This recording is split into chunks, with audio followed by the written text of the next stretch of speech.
તો આ તરફ આણંદથી મહત્વપૂર્ણ સમાચાર પ્રાપ્ત થયા છે। આણંદના આસોદર ચોકડી પર ગેરકાયદેસર દબાણો દૂર કરવામાં આવ્યા છે। તંત્રે 100 થી વધુ ગેરકાયદેસર દબાણો દૂર કર્યા છે।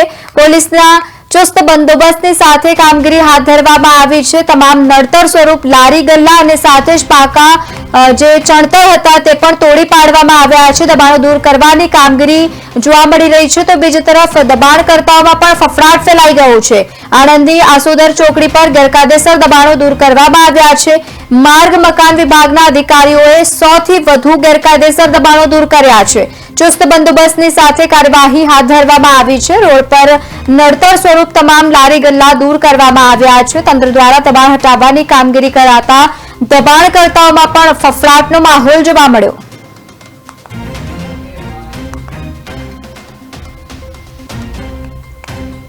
નમસ્કાર દર્શક મિત્રો, પાટનગર નેટવર્ક ન્યૂઝમાં આપનું સ્વાગત છે।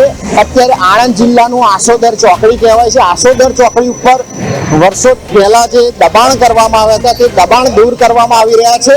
આણંદ જિલ્લામાં દબાણ હટાવ ઝુંબેશ ચાલુ રહી છે અને અત્યારે તમે જોઈ શકો છો આસોદર ચોકડી મોટા ભાગે પોલીસ પ્રશાસન પોલીસ બંદોબસ્ત સાથે ખૂબ મોટી સંખ્યામાં દબાણ હટાવવાની કામગીરી ચાલી રહી છે અને કોઈ પણ વિના સંકોચે પણ દબાણ હટાવી જ રહ્યા છે। ત્યારે અત્યારે અહીંના ડીવાયએસપી દિયોરા સાહેબ સાથે આપણે સીધી વાત કરીશું।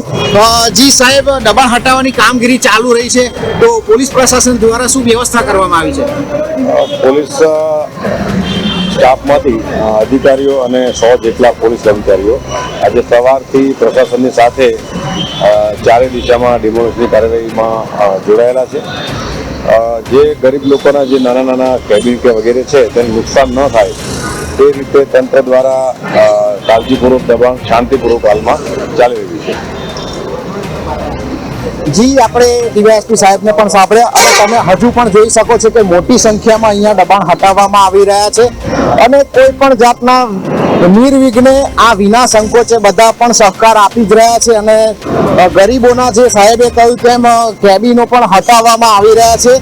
હવે જોવું રહ્યું કે થોડા દિવસો પછી કે આગામી સમયમાં ફરી આ જ દબાણો પાછા આની આ જ જગ્યાએ થશે કે નહીં।